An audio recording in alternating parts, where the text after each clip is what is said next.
అధికార పార్టీ అండదండలతో పట్టణ స్థానిక సంస్థల్లో జగన్ అనుచరులు భారీ కుంభకోణానికి పాల్పడ్డాన్ని, వ్యాపారస్తులను హింసించడాన్ని ఏ రకంగా చూడొచ్చంటారు? జగన్మోహన్ రెడ్డి గారు ఒకప్పుడు ఒక మాట చెప్పేవాడు, విలువలు, విశ్వసనీయత, పారదర్శకమైన పాలన అందిస్తా అని మాటలు చెప్పాడు ప్రతిపక్షంలో ఉండేటప్పుడు. కానీ అధికారం లేకొచ్చిన తర్వాత ఈయన చేసింది పారదర్శకమైన పాలన కాదు, అవినీతి పాలన. ఏ విధంగా అంటే ప్రతి ఒక్క దగ్గర లంచాలు, ముఖ్యంగా పట్టణ ప్రాంతాల్లో మున్సిపాలిటీల్లో కావచ్చు, కార్పొరేషన్లో కావచ్చు, ఏ విధంగా దోపిడీకి గురి చేశారంటే వీళ్ళు ఇంత అంతా కాదండి. ఒక్కసారి గుర్తు చేసుకోండి, వీళ్ళు రాకముందు పట్టణాల్లో ప్రశాంతంగా ఉండేది వ్యాపారాలు, వీళ్ళు వచ్చిన తర్వాత ఏమైపోయిందో తెలుసా? టోటల్ వ్యాపారం, ప్రతి ఒక్కటి వ్యాపారం. ఏ విధంగా అంటే ఒక చిన్న దగ్గర నుంచి పెద్దదాని వరకు అన్నిటికీ రేట్లు కట్టేశారు. ఏ విధంగా అంటే పురపాలక సంఘాల్లో వీళ్ళు most of the cases elections జరపనీయకుండా రౌడీజం చేసి, గుండాయిజం చేసి ఏకగ్రీవం చేసుకున్నారు.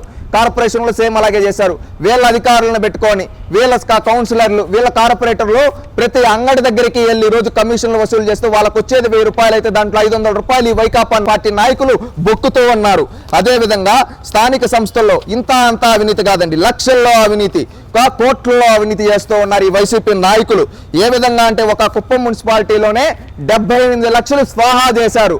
ఏంటి ఈ బిల్లులు ఆ బిల్లులు అని పెట్టి ఈ విధంగా ఆ విధంగా ప్రతి ఒక్క రాష్ట్రం మొత్తం మీద 90 పురపాలక సంఘాల్లో అవినీతి చేసిన అవినీతి ప్రభుత్వం ఈ జగన్మోహన్ రెడ్డిది. అదేవిధంగా కార్పొరేషన్లో విజయవాడ, అదేవిధంగా వైజాగ్, చిత్తూరు ఇలాంటి దగ్గర, తిరుపతి ఇలాంటి దగ్గర కార్పొరేషన్ నిధుల్ని దారి మళ్లించి తినేశారు ఈ వైకాపా నేతలు.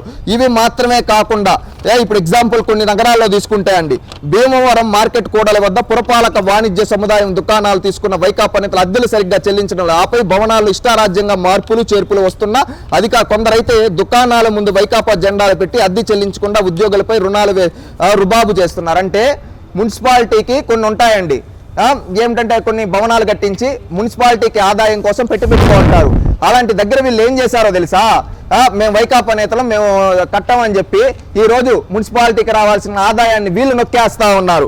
అదేవిధంగా పశ్చిమ గోదావరి జిల్లా తాడేపల్లిగూడెం పురపాలక వాణిజ్య సముదాయంలో అద్దె తీసుకున్న దుకాణాన్ని వైకాపా నేత ఒకరు ప్రభుత్వ మద్యం షాపు నిర్వహణకి ఇచ్చారు. అక్కడ మద్యం షాపు నిర్వహించరాదని పాలకవర్గం తీర్మానం చేసిన బేఖతరు చేస్తున్నారు. అంటే ఏంటి?